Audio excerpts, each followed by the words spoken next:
একজন গাইড ছাড়া গাইডেড হওয়া যায় না। It's simple. ম্যাথসের জন্য কারো কাছে পড়তে হয়, ফুল সাজানো শিখতেও কোথাও যেতে হয় সুন্দর করে যদি তুমি সাজাতে চাও। বিজনেস শিখতে হলেও তুমি যদি পরম্পরায় বিজনেস বাড়ির লোক হও তাহলে বড়দের কাছে শিক্ষাপ্রাপ্ত শিক্ষানবিশী হয়।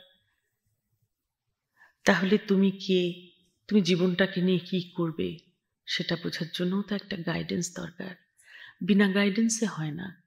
তোমাদের সকলেরই মনে হয় এই বিষয়টা আমাদের খুব জানাটা সব ভাষা ভাষা। যেমন তুমি হয়তো বহু হিস্ট্রির বই পড়ে ফেললে, তাতে কি তুমি হিস্ট্রি পাশ করলে? পাশ করতে হলে একটা পড়াশোনা করতে হয়, একটা গাইডেড পড়াশোনা, কাউকে ফলো করে চলতে হয়, তাহলে সম্ভব হয়।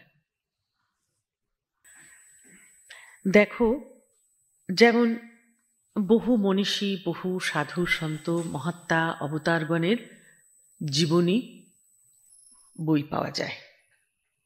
সাধারণত তোমরা সকলে যদি বইয়ের সমস্ত থাকে না, সাধারণ মাইন্ড গিয়ে জীবনী তোলে। জীবনী পড়তে ভালো লাগে।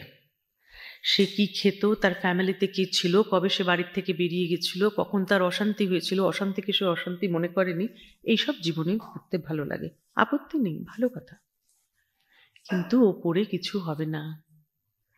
সে কি বলেছে ওর সেইংস পড়ো, কেননা সেটা পালন করতে হবে, ওটা কঠিন লাগে। তাই সেইংসের বই তোমরা নাও না, জীবনী পাঠ করো আর খুব চর্চা করো। যেমন এরকম আমি একাধিক জনকে বলতে শুনেছি, প্রথম দিকে এসেছে যে আমি খুঁজছি। কি খুঁজছো না, আমার না এই সন্তদের বইপত্র পড়ে এদের গরিমা দেখে আমি খুব মুগ্ধ হতাম ছোটবেলায়, তাই আমি ওই মোনাস্টিক লাইফ চাই।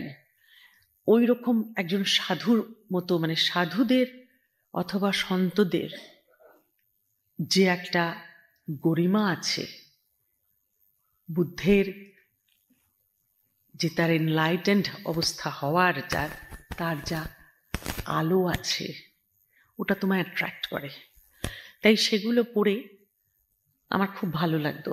এরকম একজন না, একাধিক মানুষ পেয়েছি। কেননা এরকম যারা মনাস্টিক লাইফ দেখে খুব ভাল লাগে আর ওদের মতো জীবন চায়, তাদের এই চাওয়ার ঠেলায় পালনটা হয় না, তাই চাওয়াটা পাওয়াও হয় না। কেন যতক্ষণ আমি চাওয়া থাকবে, আমি ভীষণ চাই অমন একটা লাইফ, তাহলে তোমাকে পাঠ করতে হবে তো, পালন করতে হবে তো।